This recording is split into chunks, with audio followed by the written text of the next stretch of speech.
I work at a big company, you know. I can work enough for both of us, so no worries. Kenneth had said that during our engagement, but as soon as we got married, he changed his tune. He and Matthew would hurl insults at me daily. On top of that, he managed the money himself and skimped on living expenses. He'd complain nonstop, even though he let me do the cooking. Fed up, I declared divorce to Kenneth and left the house. Later, I bumped into Matthew by chance. Hey, heard you're getting TANF now. I was surprised. Huh? You must be mistaking me for someone else. Don't put on airs. Matthew smirked. Listen, we're estranged, okay?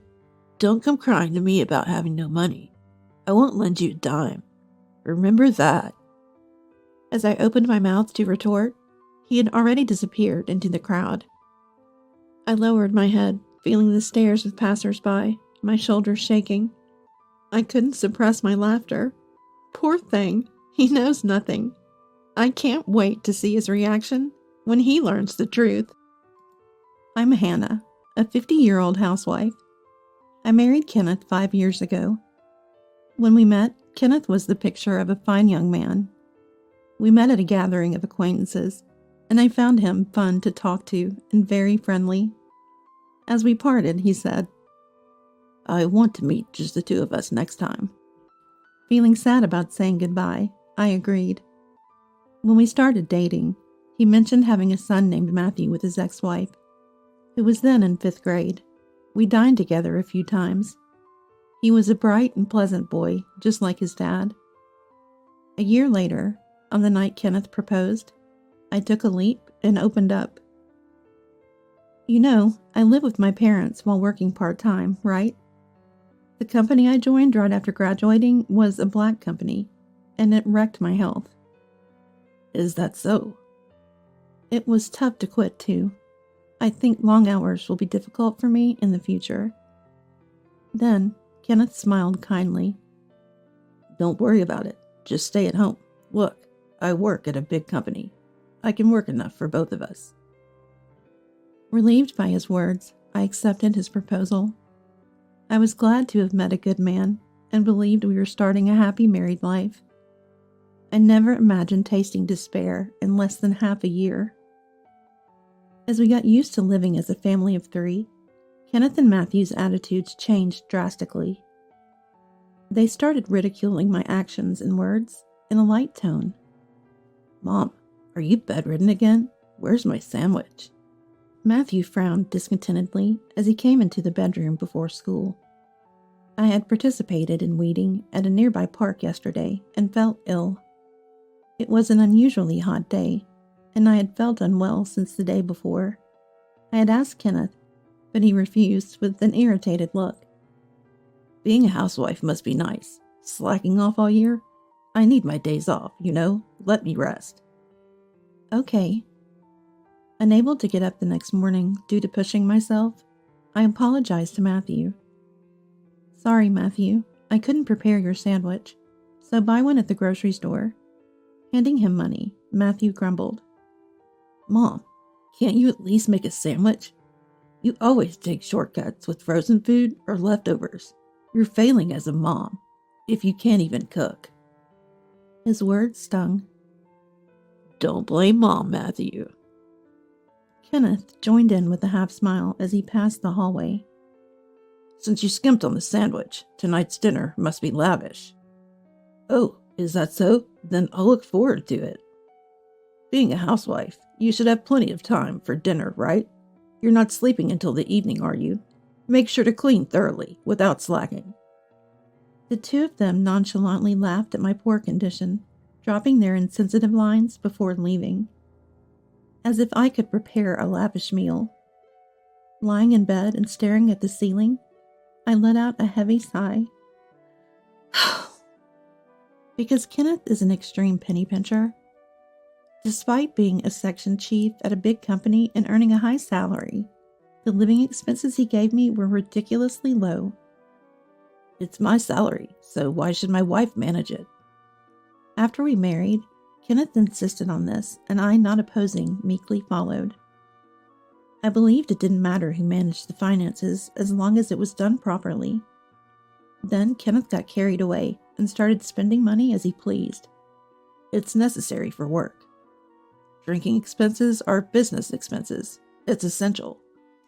Using such reasons as an excuse, he would buy expensive clothes and watches for himself, but make a sour face even when I bought cheap snacks. Since he insisted that a housewife doesn't need an allowance, I had to report to Kenneth and get permission to spend money whenever I went to the hair salon or bought clothes. One pair of jeans is enough, isn't it? You're buying more? I want a warm pair for winter. Fine. Buy them at a cheap store. I also want to get a haircut.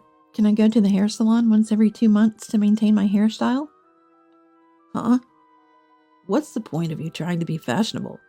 If you keep your hair long, you only need to cut it once every 6 months. I won't allow haircuts. That's why I'm only allowed to buy cheap makeup from drugstores. I want to switch to something better because it's rough on my skin. But he won't listen. Moreover, the living expenses he gives are a third of the average. Within this budget, our nutrition will be unbalanced. I lamented, to which Kenneth responded with a raised chin. On that TV savings show, they managed to live on this amount. They had a farmer-in-law providing vegetables and bread. It's impossible with these high prices. That's your job to manage. I was distressed by the thriftiness in living expenses, but what I couldn't stomach was about the wreath for Dad's funeral. When Dad, who had been ill, passed away, and it was time to send a wreath, Kenneth visibly grimaced. We don't need to send a wreath for the funeral, right? Anyone attending the funeral, other than the chief mourner, should send one. Really? Then use your savings. It's none of my business. He said this to me as I prepared for the funeral with tears in my eyes. His utter lack of concern infuriated me. I never planned to ask you for it, so don't worry. Good. But do Matthew and I really have to go? Our long weekend will be ruined, and I hate that. Right, Dad. I had plans to play a new game. Although they grumbled, I never doubted they would come. However, Kenneth and Matthew arrived late, barely greeting my mom and relatives, and left swiftly. My exhausted mom didn't seem to have the energy to blame them, but my relatives were furious. What's the meaning of this, Kenneth? Your wife's father died, and you're too cold? Matthew, you've received so many gifts and allowances from Hannah's dad. While I apologized to my relatives, I felt my love for the two of them rapidly cooling. Kenneth, always in stylish suits with a refreshing aura, and Matthew attending a prestigious university. Well regarded as a handsome father and son in the neighborhood, they only hurled insults at me at home. They wouldn't come straight home after work or school, wandering around and returning with lipstick and perfume scents. Despite doing as they pleased, they treated me like a housekeeper, demanding lavish meals with a meager food budget. Lately, when I served dishes with chicken or pork, both would glare at me with disdain and hurl insults. Don't you want to serve your husband good food after he returns from work? If I get sick from eating this poor food, how will you take responsibility? Are you even a mom? I can make delicious meals, even with chicken or pork. Besides, disliking vegetables and fish, you'll get sick with such a picky diet. I'm saying I'd eat, if it were high quality. Don't complain when you can't satisfy us. I don't need advice from someone as frail as you. They used to eat while complaining, but lately, they just leave the food untouched. Yet, if I don't cook, are you slacking off even though you're a wife? They would yell. I eat the leftovers for breakfast or lunch the next day. But tears well up, wondering for whom I'm cooking. As for their meals, they subsist on store-bought sandwiches, instant ramen, and snack foods. Eventually, Kenneth was diagnosed as pre-diabetic and a company health check, and Matthew started gaining weight. It was an inevitable outcome. Then they lashed out at me. What kind of wife makes her husband and child sick? We don't need a useless person like you. We're getting a divorce. Then I'll leave. They were surprised when I agreed easily. Are you sure? You're unemployed. You've been living off me. How will you survive now? Don't worry about me. I'll send the divorce papers for you to sign later. Please leave my stuff until the movers come to pick it up. Nobody's going to take your stuff. Kenneth sneered. You'll definitely regret divorcing a high-earning, handsome guy like me. A kind husband who lets you be a housewife with 3 meals and naps. There's no one else like that in the world, right? That's right. You've been living in luxury on Dad's money till now. You'll struggle from here on. While I packed clothes into my suitcase, Kenneth and Matthew kept talking endlessly behind me. Honestly, I envy Kenneth's ability to overestimate himself so much. When we were dating, I saw this part of him as confident and shining. You'll just go back to your parents, right? Say hi to your pensioner mom for me. You two will be heading straight to poverty. Matthew, I bet they'll end up on TANF soon. Matthew laughed at Kenneth's prediction. They already reek of poverty, but with Grandma, it'll be the ultimate. The funeral the other day was nothing special. It smelled like poverty. I thought so too. Like a poor family's funeral. I want a lavish one, Matthew. Got it, Dad. But for Dad, who works at a big company, and me, attending a prestigious university, poverty is a different world. Their endless comments infuriated me, but realizing it was pointless to respond, I let it all go. After returning home and explaining everything to Mom, she lowered her voice. At the funeral, seeing Kenneth and Matthew, I felt something wasn't right, but I thought it's not good to interfere too much in my daughter's household and kept silent. I was too preoccupied with Dad's care. I'm sorry for barging in like this. It's okay. I've been lonely without you. Why don't you stay here? Thanks. But once I get my job on track, I plan to move to an apartment. Mom's concern was comforting, but living with her might make me too dependent. Living nearby and visiting occasionally would be the right balance. Yes, Kenneth and Matthew mocked me as unemployed, but in fact, I've been working from home. It all started with the budget recipes I posted on my blog. After receiving many positive comments, I boldly launched a cooking site and shared my recipes, which quickly gained readers and internet fame. Soon after, an editor from a major publisher approached me, and now I'm gradually preparing to publish a cookbook. Thanks to this, I had no time to dwell on the divorce, and days flew by. One day, my phone rang insistently. I paused, stirring the ingredients in the pan, and answered the phone. Hello? Hey, what's this about a deposit for the divorce trial? I sighed, knowing it was about that. You and Matthew hurled endless abuse at me. Oh, I thought, never mind. Relief in his voice, Kenneth continued. I didn't cheat or anything, you know? What? Did you record me and Matthew? Your memory alone won't cut it. I've noted everything in my diary. Try and claim it if you can. Really, poor people and their obsession with money. You reek of frugality. If you think you can get a deposit for the divorce trial, go ahead. After his outburst, Kenneth hung up. I finished cooking and visited a detective agency, requesting an investigation into Kenneth's background. Soon, his affair with a subordinate was uncovered. The day after sending the 2-shot photos and investigation report to his company, Kenneth contacted me again.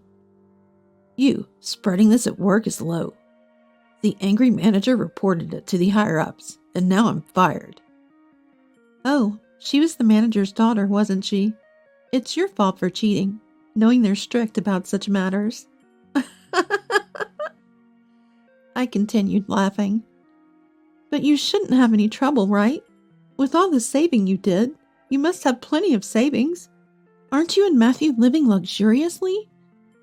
Matthew moved into a dormitory this spring because commuting was tough. Damn. I have prepaid dorm fees and apartment loans. My savings? Drained by that woman.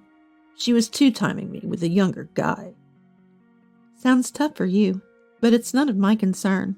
Oh, and about the divorce trial deposit?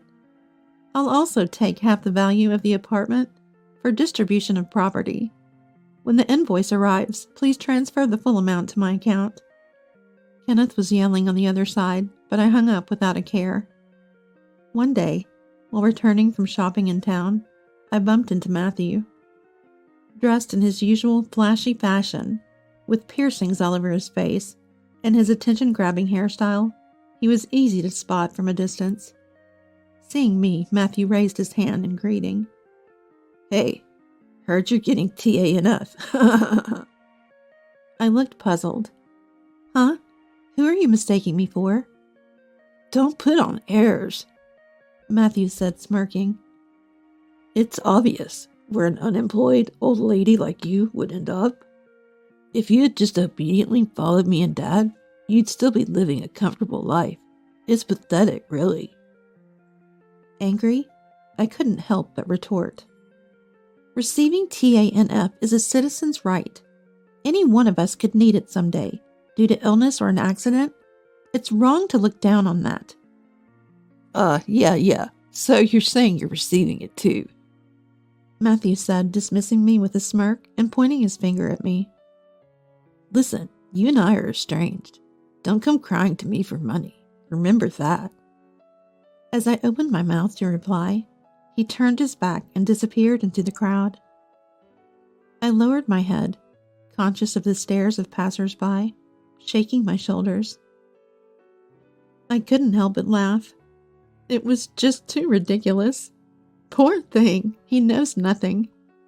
I can't wait to see his reaction when he finds out the truth. A few days later, I woke up and checked my phone to find an unbelievable number of missed calls from Matthew. Reluctantly, I called back, and Matthew shouted at me furiously. You deceived me, old woman. What are you talking about? I heard from a cousin. You got 3 high-rise apartments from Grandpa's inheritance and are living a carefree life. Hiding that and getting a divorce is cowardly. That's my personal asset. Why should I have to tell you or Kenneth? It's joint property. You should have done a distribution of property with Dad during the divorce. Unfortunately, it became mine after the divorce procedures, so I can't give it to Kenneth. Officially, I knew from Dad's will that it would be mine, but I delayed the procedures until after the divorce because I didn't want to share it with Kenneth. Then Matthew shouted in frustration. A rich woman like you getting TANF? I'll report you to the authorities right now. Feel free. It's not me, but Kenneth who's receiving it. Matthew fell silent. What? I told you last time, it's not me. I explained as if speaking to a child. Honestly, even without the inheritance, I can live well. I have income from the cooking site and book sales I started in secret, but Kenneth, after spending all his money on his affair, had lots of payments piling up and was borrowing heavily. When his affair was discovered and he was fired, his income stopped. Are you listening? Dad's on TANF? No way. Ah! I pulled the phone away from my ear as Matthew screamed. Waiting for him to calm down, I continued. You really didn't know anything. He's too proud to tell his son. According to relatives he begged money from, he's behind on his apartment rent, facing eviction, and now stays at home all day in an old apartment. If you're worried, why don't you contact him? There was silence on the other side for a while. Then Matthew said resentfully, You're cold-hearted. After all Dad did for you, you have no intention of repaying the favor. If you have money, you should give some to Dad. Why should I? Ever since our marriage, It's been nothing but unpleasant memories. I don't feel indebted. I stated coldly.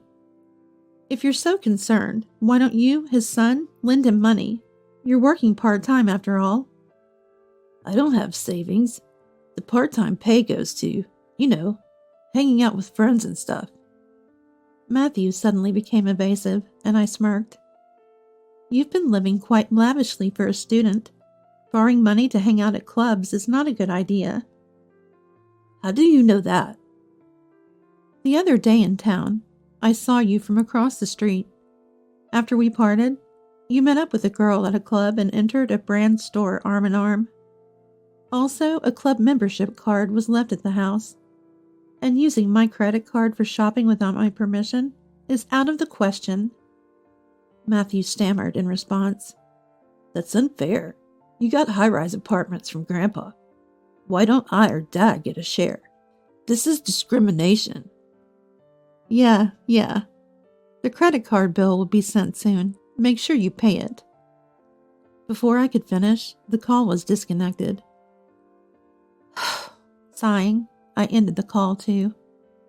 Just when I thought it was all over, a few months later, Kenneth and Matthew showed up at my parents' house without any notice. The doorbell rang incessantly, and when I answered, it was the two of them.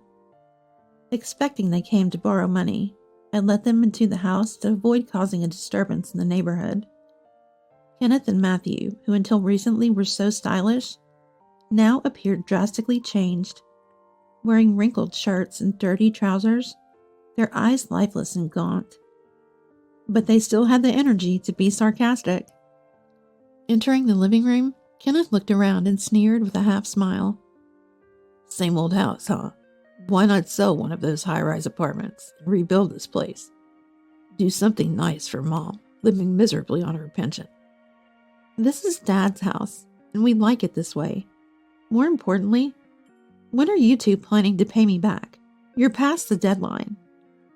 Kevin lifted his chin arrogantly and said, Hannah, I'll forgive you now, so let's remarry. What? You started a cooking site, right? If you manage the household perfectly, I'll even let you work. So come back. Such a generous dad, forgiving the wife who abandoned her husband and child.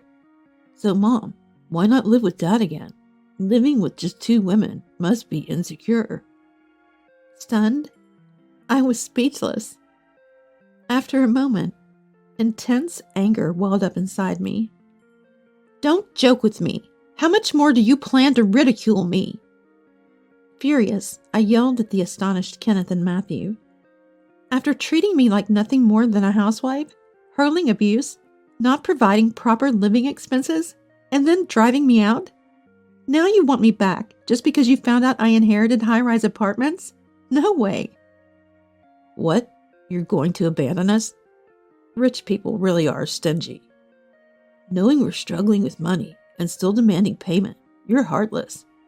You were poor yourself until recently. Don't get cocky. In the midst of the argument, Mom returned from shopping. Kenneth and Matthew immediately started buttering her up.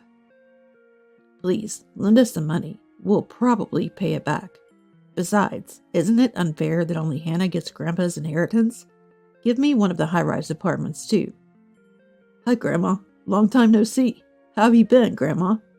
Please persuade Mom to remarry. Dad doesn't want to break up, but Mom is being stubborn. Mom, surprised at first, changed her expression upon hearing their lines. She placed her echo bag on the fridge's floor and let out a deep sigh. So shameless, both of you. What? I'm telling you to have some shame. Startled by Mom's sudden loud voice, Kenneth and Matthew were understandably confused. Mom, usually calm, scolded them sharply. I've heard everything about the divorce from Hannah. I can't believe you have the nerve to show up here. No. Hannah's exaggerating. You have to listen to our side, too. That's right, Grandma. Mom is quite the liar. I remember how well you two behaved at my husband's funeral. Mom cut off Matthew's words and continued sternly. arriving nonchalantly late to the funeral, not greeting me or the relatives, yawning through the service, and leaving before the coffin was sent off. And now you dare ask for his inheritance. Go back to sleep." She drove a taken aback Kenneth and Matthew to the front door and glared at them one last time. "You two are now strangers to us. Don't come here again. If you do, I'll call the police."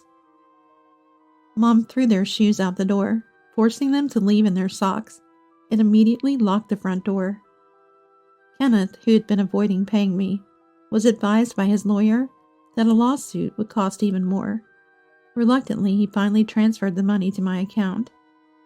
Even though Kenneth was fired from his job, he couldn't find another one, and the in-laws, hearing about their son's situation from relatives, stepped in to cover his debts. They visited my parents' house and apologized profusely for Kenneth's troubles. Later, Kenneth, having given up on finding a new job, returned to the countryside under the guise of helping with the family's farming. However, the story of our divorce spread through the village, leading to both children and elders pointing and laughing at Kenneth. "There's thrifty Uncle Kenneth." Even with the degree from a good university and a job at a big company, what's the use if your wife leaves you for being too arrogant? "The reason for his divorce from his first wife was also his reckless spending. He'll never change." Being mocked by the villagers is embarrassing. Remarry me to show them." I kept receiving such persistent messages from Kenneth, so I deleted his contact. His mistress, apparently no longer interested after the money ran out, had long since left him. I found her with the detective's help and made sure she paid the divorce trial's security deposit. I also made Matthew reimburse for the card he used without permission. Though enrolled in a prestigious university and on track to become an elite like his father, Matthew started skipping classes and playing around, leading to failing grades and eventual expulsion. His friends and girlfriends were concerned, but Matthew, in his arrogance, alienated them with his prideful remarks. He then had a major argument with Kenneth, saying, "You're my son, yet you won't help repay the debt?" Now they're estranged. Matthew lives alone in a small apartment, making ends meet with part-time jobs. Gone are the days of buying whatever he wanted and enduring sarcastic remarks despite high earnings. For me, it's a refreshing change. With my cooking side taking off and a book deal finalized, I moved to the top floor of the high-rise apartment inherited from Dad. Mom is still healthy at 73. The high-rise is close to our family home, so it's convenient if anything happens to her. I'm planning a surprise hot spring trip for Mom's upcoming birthday. Though my marriage was a failure, I want to continue having a good relationship with Mom.